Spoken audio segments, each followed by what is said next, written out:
പാലക്കാട് കണ്ണനൂരിൽ കോൺഗ്രസ് പ്രവർത്തകരെ വെട്ടിപ്പരിക്കേൽപ്പിച്ച കേസിൽ 4 പേർ അറസ്റ്റിൽ. മാത്തൂർ സ്വദേശികളായ ദിനേശ്, ഗണേഷ്, സുനിൽ, സിജിൽ എന്നിവരാണ് അറസ്റ്റിലായത്. സാമ്പത്തിക ക്രമക്കേട് ചോദ്യം ചെയ്തതിൽ നിന്നുണ്ടായ തർക്കമാണ് ആക്രമണത്തിലേക്ക് നയിച്ചത്.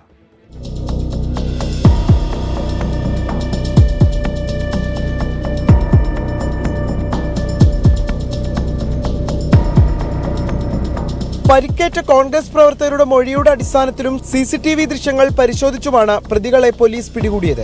ഇന്നലെ രാവിലെയാണ് കണ്ണനൂർ ജംഗ്ഷനിൽ വെച്ച് കോൺഗ്രസ് പ്രവർത്തകരായ വിനീഷ്, റെനിൽ, അമൽ, സുജിത്ത് എന്നിവരെ കാറിലെത്തിയ സംഘം വെട്ടിപ്പരിക്കേൽപ്പിച്ചത്. ഇന്നലെ വൈകിട്ട് പിടിയിലായ പ്രതികൾ വിശദമായ ചോദ്യം ചെയ്യലിൽ കുറ്റം സമ്മതിക്കുകയായിരുന്നു. തുടർന്ന് മാത്തൂർ സ്വദേശികളായ ദിനേശ്, ഗണേഷ്, സുനിൽ, കൊടുന്തുരപ്പള്ളി സ്വദേശി സിജിൽ എന്നിവരുടെ അറസ്റ്റ് പോലീസ് രേഖപ്പെടുത്തി.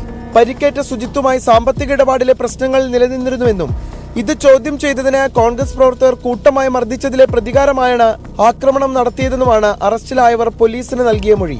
ആക്രമണത്തിനായി പ്രതികളെത്തിയ കാറും പോലീസ് കസ്റ്റഡിയിലെടുത്തു. അതേസമയം കോൺഗ്രസ് പ്രവർത്തകർ കൂട്ടമായി മർദ്ദിച്ചുവെന്ന് കാണിച്ച് അറസ്റ്റിലായ ദിനേശ് നൽകിയ പരാതിയിൽ കണ്ണനൂരിലെ 13 കോൺഗ്രസ് പ്രവർത്തകർക്കെതിരെയും പോലീസ് കേസെടുത്തിട്ടുണ്ട്. 24 പാലക്കാട്.